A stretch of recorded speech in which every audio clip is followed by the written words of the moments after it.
Winning is not about the trophy and the accolades.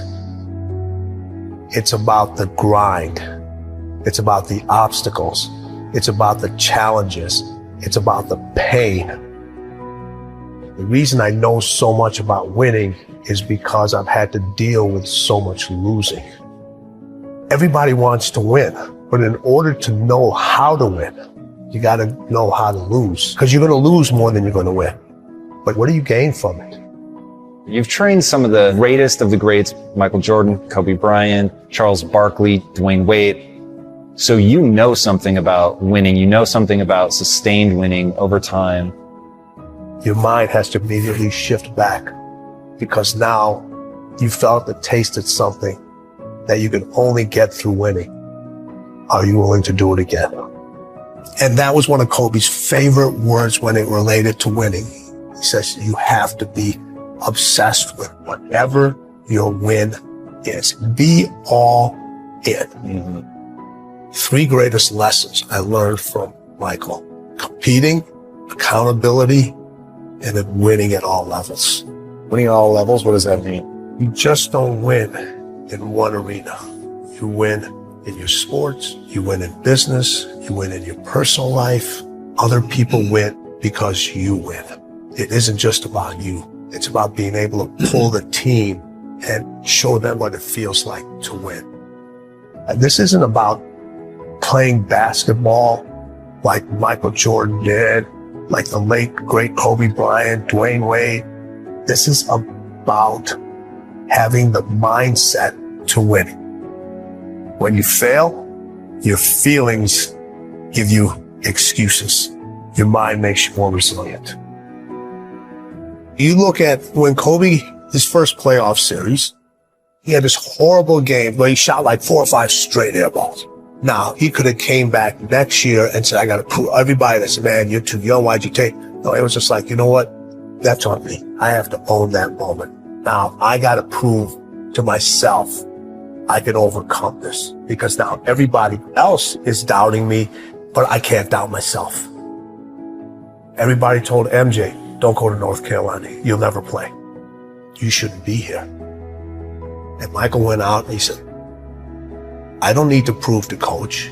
I don't need to prove to Buzz. I need to prove to myself that I belong here. I always say you can have fear, but you can't have doubt.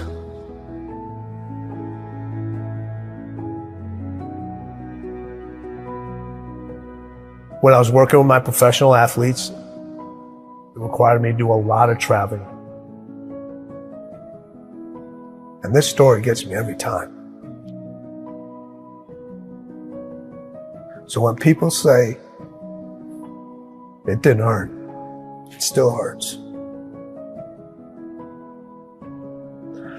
I was packing for a trip. My daughter walks into the room. She says, Dad, why do you travel so much? I said, sweetheart, this is how I provide for the family. This is how I take care of you and Mom. This is how I put food on the table. She looks at me and says, Daddy, if I eat less, will you stay home more? Now people would think in a fairy tale, or most people would say, I unpacked my suitcase. I'm not going to take this trip. Hey, let's go grab some ice cream or let's go out. I kept packing. Why? I had to set an example for her early of what it meant to win and what you have to leave behind sometimes in order to pursue what's unique to you. And I wanted her to understand this is who I am. And I want to set an example for you. I had a conversation with her later on to tell her why I did all those things. In the middle of the conversation, she stopped me. She goes, I get it. I understand. She saw the results. She saw how it brought us closer together. She understood my dedication to my craft and what it took to excel and what it took to be different and what it took to stand by unpopular decisions, knowing that every successful person that I've met, every successful person that I know had to make those decisions over and over again. There are things that are going to have to take a back seat. You're going to have to leave a lot of things behind.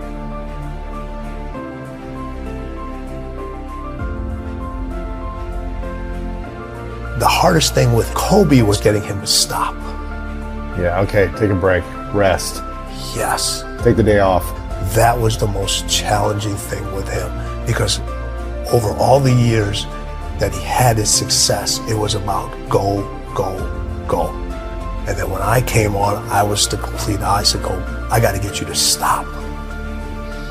His 3 a.m. workouts, Yeah. they're Crazy. crazy. You know, having to keep the Staples Center open later because he wasn't happy the way he performed at that game.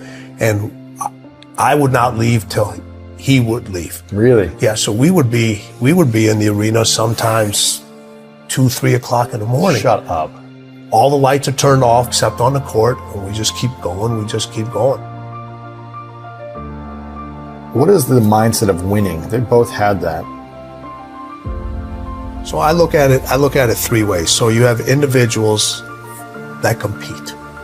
You know a lot of people that compete. Yeah. You know, we all know how to compete. Everybody knows how to compete. You don't forget how to compete. We just decide not to anymore. But a lot of people compete just to finish. Then there's individuals that win, but they only win one time. It's easy to win and then never win again. And then there's people that win at winning. You can't come back the same. Cannot come back the same. You have to come back different. You have to come back better. Winning wants you to be different. Winning requires you to do different things. Winning requires you to think in a different way. Winning speaks its own language. Winning has its own way of recognizing you. Winning wants you to write your own story. Stop looking for steps. Those steps are infinite. Find your own path to winning. Because as the late, great Kobe Bryant said, winning is everything.